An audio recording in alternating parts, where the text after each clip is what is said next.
नमस्कार मित्रों, मैं सौरभ सिंह रुद्र यूट्यूब चैनल में आपका स्वागत करता हूं। आज लोकसभा में हमारे देश की राष्ट्रपति द्रौपदी मुर्मू जी के द्वारा अभिभाषण में बताया गया था कि नेट और नीट जो पेपर लीक हुए थे, इस पर सख्त कानून बनाया गया था और इस पर सख्त कार्रवाई की जाएगी। और साथ में उन्होंने एक चीज और याद दिलाया था, जो 25 जून काला दिवस के रूप में इमरजेंसी लगाई गई थी। 25 जून को क्यों याद करते हैं 1971 में। और जो आज के डेट में हमारे विपक्षी पार्टी जो है इंडिया गठबंधन के साथ है, जो आज वह संविधान की दुहाई लिया और हाथ में संविधान को दिखाते हुए राहुल गांधी उनके सहयोगी दल घूम रहे हैं, तो क्या उनको पहले यह संविधान को कुचल कर आए हैं, या इंदिरा गांधी के समय उनके साथ संविधान को कैसे कुचला गया था, उसको आपको मैं आसान तरीके से बताऊंगा। और बहुत कुछ आपको जानने को वीडियो मिलेगा। सिर्फ चैनल को लाइक, कमेंट और सब्सक्राइब बस कर दीजिएगा। चलिए मैं आपको बता रहा हूँ, आज राष्ट्रपति के द्वारा लोकसभा में आकर अभिभाषण दी जाती है। और आपको पता होना चाहिए कि अभी स्पीकर पद के लिए ओम बिरला जी चुने गए थे। उसके बाद राष्ट्रपति जी आकर उन्होंने बताया और उन्होंने कहा कि हमारी सरकार, जो सरकारें हैं, जो बीजेपी की सरकार, उन्होंने सख्त कानून, पेपर लीक कानून लाया, जिसमें अगर कोई पेपर लीक करता है उसे सख्त सजा दी जाती है। उसके पिछले वीडियो में हमने बातें कर चुके हैं। और साथ में इसमें इन्होंने आश्वासन दिया कि उस पर कड़ी से कड़ी कार्रवाई की जाएगी। लेकिन आप देखे होंगे कि प्रधानमंत्री नरेंद्र मोदी और ओम बिरला जी भी जिस दिन निर्वाचित चुने गए थे, उस दिन में उन्होंने भी 25 जून का जिक्र किया। और राष्ट्रपति जी ने भी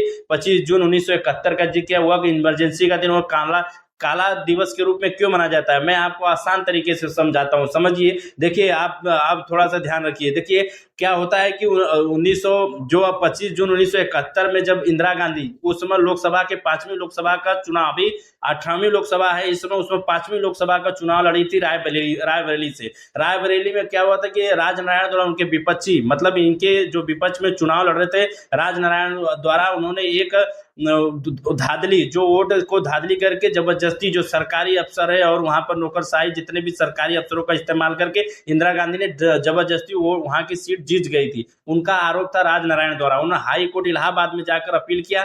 1971 का बात चलते अब सीधे आ गया 1975 में, जब जजमेंट आया हाई कोर्ट का, तो उन्होंने दोषी पाया गया और इंदिरा गांधी को उनके पद पर न रहने के लिए 6 साल की सजा सुना दी। आपको पता ही है कि जब कोई हमारे कानून, हमारे देश में कानून के 2 साल से अधिक सजा जिसको सुनाई जाती है, वह संसदीय रद्द हो जाती है। तो इंदिरा गांधी ने सीधे अपील की थी जाकर सुप्रीम कोर्ट। सुप्रीम कोर्ट ने बताया था कि ठीक है, आप प्रधानमंत्री पद पर रह सकती, लेकिन कोई बिल में साइन नहीं कर सकती और किसी बिल में आपका वोटिंग नहीं किया जा सकता, और कोई प्रधानमंत्री के देश के जो भी कार्य है उसको कार्य नहीं कर सकती। उसमें इंदिरा गांधी को बड़ी चोट लगी और उन्होंने इसको सुनते हुए उस समय देश में जो जयप्रकाश नारायण द्वारा, जेपी के द्वारा बहुत आंदोलन सरकार के खिलाफ करा जा रहा था कि यह सरकार गलत है, या ऐसे पूर्व बहुमत के रूप में चुन के आई थी इंदिरा गांधी हालांकि। लेकिन उसमें उनके माहौल को देखते हुए और आंदोलन भड़काने का आरोप लगा, और उन विपक्षी जितने जयप्रकाश नारायण के द्वारा जितनी विपक्षी पार्टी थी, सभी लोग भड़का रहे थे। लेकिन उसको डर था उनको, इंदिरा गांधी जी को, कि अब क्या किया जाए। तो अपने जो वहां पर बताया जाता है, बंगाल के मुख्यमंत्री को बुलाकर उन्हें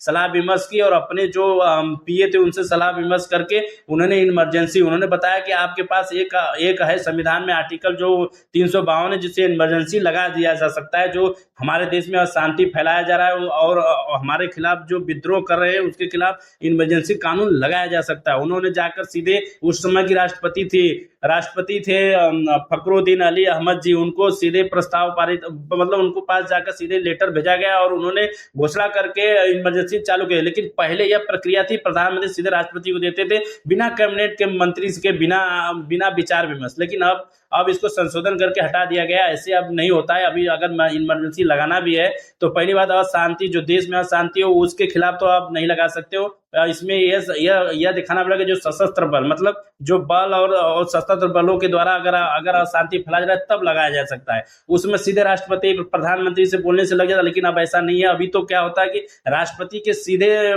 बोलने से नहीं, राष्ट्रपति कैबिनेट की मंजूरी लेगा, फिर उसके बाद इमरजेंसी लगती है। उस समय के बाद संशोधन किया गया था, तब इंदिरा गांधी ने इमरजेंसी का घोषणा करी। सभी जो पेपर थे दिल्ली में संपादक, सभी की लाइटें काट दी गई थी, कोर्ट के दरवाजे बंद कर दिए थे, और जो अगले पहले दिन जयप्रकाश नारायण की मीटिंग थी दिल्ली में, उनको उठा कर सभी जो बड़े अधिकारी विपक्षी बड़े लेवल के नेता थे विपक्ष के सभी को जेल में भर दिया गया था। और लगभग 21 महीने के बाद 23 जनवरी 1977 में फिर दोबारा चुनाव होने की घोषणा की। तब तक वो लोग जेल में पड़े रहे और कई दिक्कतें सामना करना था। इसी चीज को बार बार वह काला दिवस और इमरजेंसी को याद करते हैं। लेकिन आपको सोचना चाहिए कि आज जो विपक्षी पार्टी उन्हीं का है, राहुल गांधी जी, सोनिया गांधी और प्लस इंडिया गठबंधन के जो साथी है, तो उनको यह चीज को याद दिलाने के लिए बार बार यह संबोधन में किया जा रहा है कि आप पहले यह संविधान को कुचल के आए हो, आज हाथ में संविधान लेके दिखाने की बात करते हो। बाकी आपकी इसमें क्या राय, आप कमेंट बॉक्स में जाके दे सकते।